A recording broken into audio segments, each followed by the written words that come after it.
So when do the teeth come? Usually about 7.5 months. So if you're giving a baby food at 6 months, there's no teeth. And the baby cannot sit until they're usually about 7 months. And to digest food properly, we need to be upright. And to be able to break down the food, we need to have teeth. So 3 things must be present for a baby to have food. Number 1, they can sit. Number 2, they can feed themselves. Number 3, they've got teeth. Now, I first heard the link between teeth and digestion when my first baby was only 6 weeks old. I became friendly with a male nurse. He was about 35, I'm 23, and he was in charge of the malabsorption syndrome ward at Camperdown Children's Hospital. He said, this ward is full of babies who've been fed starch too early. See, the first teeth, 4 at the top, 4 at the bottom, 8 teeth. They start about 7 months. Some babies a little bit earlier, some babies a little bit later. I was speaking to a mother recently, and her baby was 14 months old. The teeth are the guide. So when a baby can sit and when a baby can put things in their mouth, it doesn't mean they're ready to eat. It's the teeth.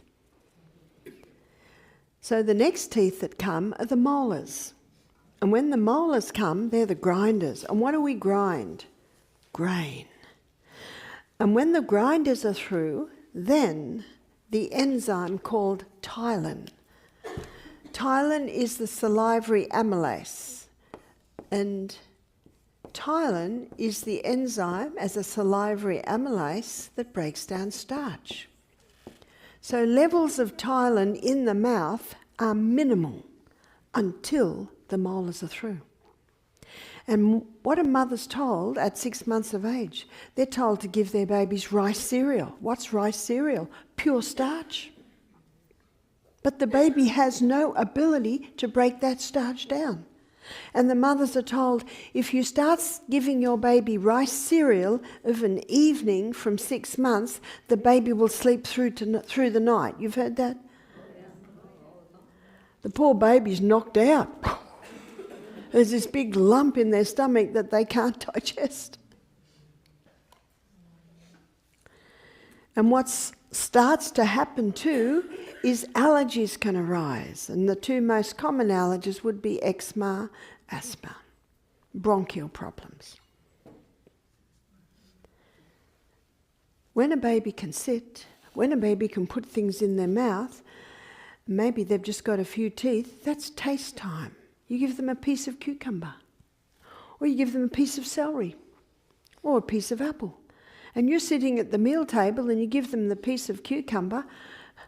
Well, by the end of the meal, and they think they're doing what you're doing because they're very social, they like to do what you do, and they're so happy they've also got their little bit here, and little bits of cucumber are all over the tray and all over the floor, and a few bits go through. Doesn't matter, because what's their main food? Milk. It's milk. This is just taste time. My son James, built like this. I was talking about him yesterday. Remember, he built his body up? He was not interested in food till he was 16 months old. So here he is, running around like 16 months old do, hadn't eaten any food. It didn't bother me, because remember the discussion that I'd had with the male nurse when he said to me, my ward, I'm in charge of the malabsorption syndrome ward, full of babies that were given starch too early. It's not until the molars are through that the salivary amylase ptyalin is released, and then to break down starch. So I didn't give any of my babies any starch. So what's starch?